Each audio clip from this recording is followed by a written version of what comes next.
This episode keeps getting better and better. Our next guest is another Gotham FC fan favorite, first time guest on the show. This defender wears number 22 for Gotham FC. Welcome to the show. Welcome to the podcast, Mandy Freeman. Hello. So happy to be here. So excited to chat. So, how is your week off going? If there is such a thing as a week off.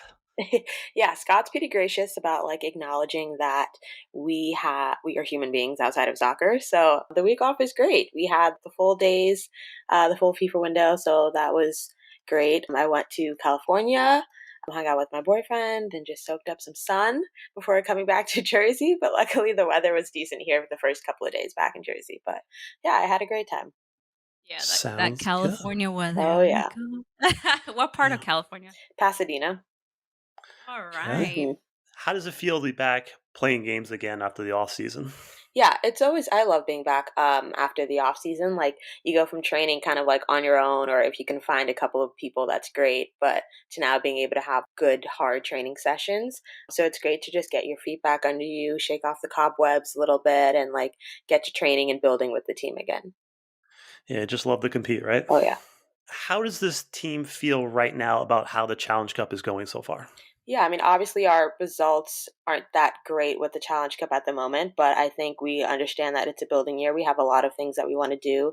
We have a very specific way that we kind of want to play, and so it's just about putting what we do into training and showing that out on the field. And we're still putting the puzzle pieces together, but we're confident that we will get there. So it's just a part of the process right now of just learning each other, trusting our coaching staff, and really building a team that lasts over season and that we can have a good full season and not peak too soon or, you know, just get our hopes up too soon. We still want to, we have a long season ahead of us basically. So, It looks like you guys are making progress little by little, and we can tell on the pitch.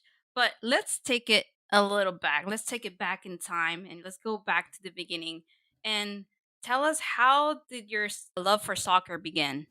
my love for soccer began watching my two older sisters play. I have two older sisters. They both played soccer growing up and in college. And so just being at their training sessions, I would also just be on the side with my own little mini ball, trying to copy what they do, and just that's where my love of soccer kind of grew. And then from there, I was at all the training camps that they were at in college. I would go to all of their games and go to their college soccer camps and stuff. And so my love of the game grew from watching my sisters and seeing the effort that my mom put into making sure I was going to training sessions and had cleats and stuff. Soccer is expensive. So growing up, I definitely tried not to take for granted the opportunity I got to play, every Yeah, opportunity I get to play. yeah, definitely. Definitely expensive. But at what point did you decide that you wanted soccer to be your career? Wanted to be a professional soccer player? Um, well, growing up, I ran track and soccer. So I was always a double two sport athlete. I would be leaving track practice with my cleats and then going to soccer practice for the rest of the day. So it really was middle of high school is where I decided that okay, I'm just going to pursue soccer straight. And it wasn't until my senior year of college that I considered it as a career. Just growing up, I didn't really see many people like me playing, so it didn't seem like an option for me. So I always had to track that I was going to go to school, play soccer, and then I was going to do something else with my career. But when the league started getting a little more stable, a little more established towards the end of my college career is when I was just okay, well, I could definitely do this as a career, and it's been fun so far. So, if you were not a soccer player now, what would you be? I'd probably be a psychologist. I went to school, or I got my degree in psychology, so that's something that I was very passionate about and want to pursue. And still, post Oh, soccer, when this is over, is something that I would like to do. yeah, that's awesome. One of the reasons we wanted to interview is because you really have an interesting story. You essentially had 2 years off of soccer from tearing your ACL, and then you lost a year with COVID. Uh, what was like for someone who is competitive like you? How did you stay positive through all the hurdles? Yeah, it was definitely hard. I tore my Achilles in 2019, and that was the first major injury that I've ever had in my life. So that was I would think it was a 10 months 10 to 12 months full recovery. So that was like hard to have to deal with. Like in my 25 years of life, I'd never not played soccer for that amount of time. But luckily, I'm surrounded by amazing players who like were so considerate and gracious with me during my time being injured. And when you show up to training and you watch them compete and perform, like you automatically have that drive in you to like, I want to come back and be a part of this still. And then it was just a rough year. The year I came back, it was my like first season back returning. First weekend of preseason, COVID. And then it was just a difficult time. I had just gone back into playing contact again. And then having COVID hit really just like put another pause in my career. And I was super excited at the time to like come back. I'd worked all year to like make sure I was ready for preseason, make sure I was ready to compete again and earn a starting spot. And that was just like a dagger in the heart, just a little bit. So like just that was rough. But again, like trying to stay mentally tough and remember why I'm doing what I'm doing, forces me to not quit because I've already done this. I know, what I need to do to stay ready. And then I injured my knee. So it was kind of just like roadblock after roadblock after roadblock. But again, like I had amazing players around me that really motivated me and they knew like the struggles I'd gone through with my first injury. So they were just super motivating during my recovery back from that. And this year I hope to have an injury free season. So fingers Oh, crossed. And yeah. yeah, I want to just compete and, do what I love to do. Oh my god, on our last episode, I was like, I'm gonna go on Amazon.com right now and I'm gonna order bubble wrap for Mandy because I we need know. Mandy. I know. It's just like a crazy 2 years of like injuries, and I've never been an injury prone athlete. So it was just like a shock to my system and like everyone around me. Like now, every time I go down, everyone's just like, "Are you okay? Are you okay?" I'm like, "I'm fine. I promise, I'm fine." Oh, definitely. We were worried when you went down, and I think it was like not last Orlando. week. Yes, we were like, "Oh my god, Mandy, no." I know. Sometimes when you get injured, that's when you grow as a player. Hmm. Because sometimes you just take a step back and start reading the game more, start focusing on watching other people play Hmm. because you're still focused on yourself. So sometimes injuries happen, but you got to make the most of them Yeah, and I keep think going. that opportunity to watch the game, I think I Mm. grew tremendously as a player, being able to just from the outside critique without having to worry about like me having to perform, but just like helping my teammates with what I was seeing during each game or during training sessions and just like learning and growing from just watching again, like when I grew up watching my sisters. So let's change the subject a little bit, and now we're gonna talk a little bit about fashion. And as we all know, you are the fashion queen, Oh and gosh. one of one of our favorite things, and seems like everyone like this is their favorite thing as well. It's the Gotham pre-game fit walks and the fashion show. Last one, you guys killed it, absolutely killed it. So tell us how this fits like got started. It just got started last year, I want to say, or 20, whenever we were first started playing at Red Bull Arena. We were just like, okay, we have this stadium. We know that like in sports, it's usually the men's teams that like to show up swagged out. And we were just like, why can't we do the same? We all have our own personal styles, our own personal spark, and we wanted to just present that in a way that was off the field. I feel like it makes us relatable in a different way. People can relate to our style, or I just feel like it just presents us more as people. And you get to see us as individuals more than how we are on the field. So just get started by like showing up to training. I know in college, I started wearing fits because in college we had to work at Wednesdays. We would always show up in like sweats, like student athletes, typical student athletes, always wearing sweats. And we were just like, we need one day of the week where we can wear the clothes that we buy and just feel good about ourselves. And so I started bringing that to training sessions. Just like I feel like when I'm confident arriving to the game, it will translate on the field in the game. And so that's where I feel like we have a bunch of fashion killers and fashionistas on the team. And so we're really excited to just show you like our personal style and what Right? makes us unique off the field. And Angel City's out there saying that they're ready for a battle with Gotham Oh FC. gosh. What do you have to say here? Let's I will just say, we know what we bring to the table and it's a whole lot. And if you can't match that, That's not our fault. We do what we do, and that's a part of like I kind of our identity now. But we're up for a challenge. Like I said before, we're up for a challenge. You want to bring the Fitz game? Mm, Bring it. bring it, bring it. Yeah. Exactly. So, how do you define your personal style? Oh gosh, that's so difficult. I'm very eclectic. I love color. I love the '70s. I feel like all of my style is very '70s esque with like the prints, the suits. I love a good flared pant. So I would say like I love the '70s. I'm an eclectic, but like I like to make it a little bit modern to fit like today. Yeah, like throw some Jordans there or Mhm. Mhm. something. Exactly. But not to give any secrets away, but what are some of your favorite fashion spots or brands here around here? Oh my gosh. Well, it's hard because I'm such a vintage person, so it's hard to like pick a specific brand, but I love secondhand stores. I find something so special and in just like finding a little piece like in a gem amongst like the rocks. So like any secondhand store or vintage stores, New York has a lot of them, so luckily, we're right there. So I'm Yeah. trying not to go as often. Yeah. I would definitely have to go with you because I hate going through the rags. I'm kind Mm, of like the person that, oh, I like that. Okay, no, I. But yeah, that's really cool. And obviously, y'all like kill it out there. But who on the team do you look for? As in, I have to see what this player is wearing. Oh, definitely. Estelle Johnson. And now that we've added Ashlyn and Allie to the group, those three are like and Dami Richardson, those four are like I always text them like, so what are you guys wearing before the game today? Just to get the vibe. And it's usually something like so fantastic. So we all just not compete with each other, but we definitely try to one up Do you each have other your at times. Do you have And your how fit have ready for this weekend? Do I have any ready for this weekend? No. I think I'll start like maybe thinking about it.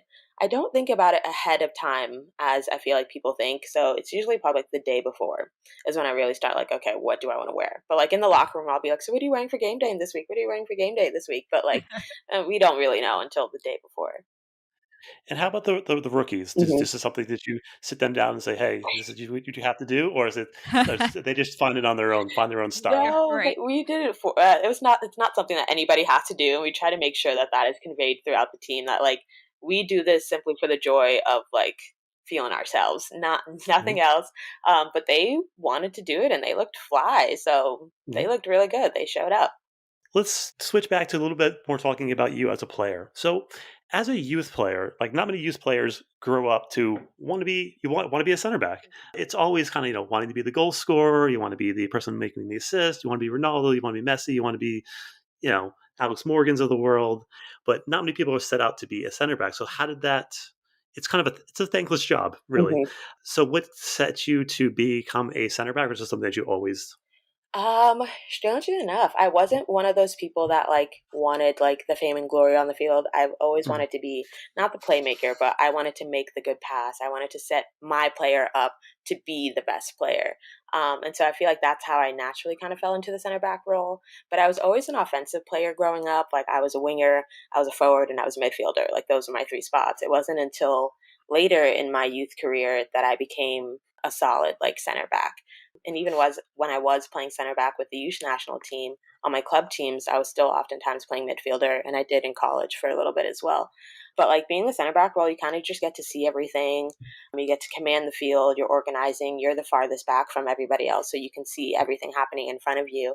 And I think a big part of my game, or what makes me me on the field, is my passing, and that's kind of something that I pride myself being able to like play seams, splitting balls. And so I feel like as a center back, like I can just see everything. And that's really just like where I can have the most fun is being able to just like ping balls out and make my forwards and make my midfielders put them in the best positions to do what they do. when you're the better player on the team and the youth team, they always kind of put you up forward to do Mhm. those things. But it's nice to have the game in front of you the whole time. Yeah. And it is a Yeah. thankless job. Like defenders get not a whole lot of credit, but we sure do have like I think the biggest mentality when it comes to like positions on the field is just like we have so much not pride on the line, but like if there's a goal that goes in the back of the net, like we take that personally. So I feel like it's just a different mentality being a defender, which I like Yeah. because I'm super competitive. Well, it worked out. Yeah. You know, not only did you become like a great center back, but you are part of the best backline in the league across the entire backline. Dorsey, Didasco, now Jean. Gotham has four starting center backs essentially. Yeah. So, what is it like being able to play alongside, learn, and grow from all that talent and experience? It's great. We have so many different like styles of defenders on the field. And so it's great to kind of be able to take what they do. Like Caprice is super attacking minded. She has great feet. Estelle slide tackles and tackles like nobody's business. Gina is one of the best people I've seen in the air. Amani is so technical and smart on the ball. And so I feel like there's so many little things that I can pick up and want to emulate from my game from the players that are around me, which I think is great. Like in training, like we always ask each other like, hey, like what are you seeing, or in the game rather, we always ask each other like, what are you seeing that we could fix? Like we always lean on each other for more information to solve problems. And so I think it's great that we all have that relationship and trusting, and we can really like grow as individuals by the knowledge that we all have. And it seems like no matter what the pairing is, it's just locked down for Gotham. So it's like so important to have a partner in the back that you can trust Mhm. and kind of balance each other's skill sets. So do you have a preferred partner that you like, or is it just, well, what makes a good center back pairing? I think what makes it good, I can't say that I have a preferred partner.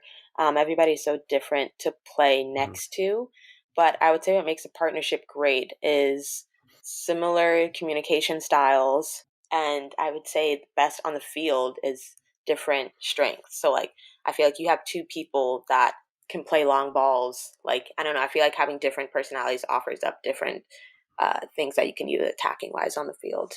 So I can't say that I have a person that I prefer to play next to because, like I said, we all just like we gel pretty well in the field, no matter what the pairing is. Like in training, like defense is a mentality, and we all know that mentality. And we all try to, no matter who we're playing next to, like bring the same mentality every single game. Yeah, and Ali Krieger has seemed to fit into this team pretty seamlessly, from a personality standpoint and from a player standpoint. So, what has she brought to your team? What have you learned from her so far? Yeah, she's brought a lot of experience. She's played a whole lot. She's been a whole lot of places, played against a bunch of teams, a bunch of different people, and so she brings just like a level of knowledge that like is just whoop, out of this world.